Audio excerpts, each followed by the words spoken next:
Namoota lamaan kana keessaa tokko filadhaa. Murtii guutuu fi dhugoomsaa. Tokkoffaa dhugoomsaan namni numaa cimu biyya harkaa qabna dhaaddannoo jedhamuun beekama. Hojiin isaa raayyaa miidiyaa Harargee baati. Raayyaa miidiyaa Hararii waliinis hidhata jabaa qaba. Yeroo hedduu jaalala mootummaa biyya bulchu kanaaf qaburraa kan ka'e iddoo rakkoon dhugaa uummataa jiru dhoksuudhaan mootummaa kanaaf tumsuudhaan beekama. Raayyaa miidiyaa Hararii waliin hidhata akkaan walitti qabaachuurraa kan ka'e Ordiin Badirii wajjin lafa siif kanna jedhee natti dubbata jechuun yeroo inni dubbatuu fi lafa naa barbaadaa jedhus dhagahamee jira. Dhugoomsaan erga lafa san dhabe boodarra akka inni beekamtiin isaa cimuu fi duulli isarratti gaggeeffamu akka fashaluuf otoo barumsa hin fixin akka nama barumsa fixatti eebba wayii qopheessanii fi miidiyaa irratti dhiyeenya kana gadhiisanii jiran.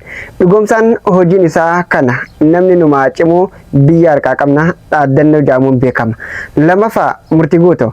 Murtii Guutoo akka feetee jaamuudhaan beekama. Miidiyaa gubbaarratti ajandaalee garaagaraa uumuu akkasumas akka fedha isaatti jiraachuu amantaa fi siyaasa irraa of qusachuu fi yeroo hedduu jechoota garaagaraa fayyadamuun ajandaalee garaagaraa uumuun abbaa ajandaa miidiyaa jaamuudhaan beekama. Mee namoota lamaan kana keessaa kam filattan? Kamtu bakka guddaa ga'uu danda'a? Kamtu rakkoo mudachuu danda'a? Yaada keessan koomantii jala barreessaa.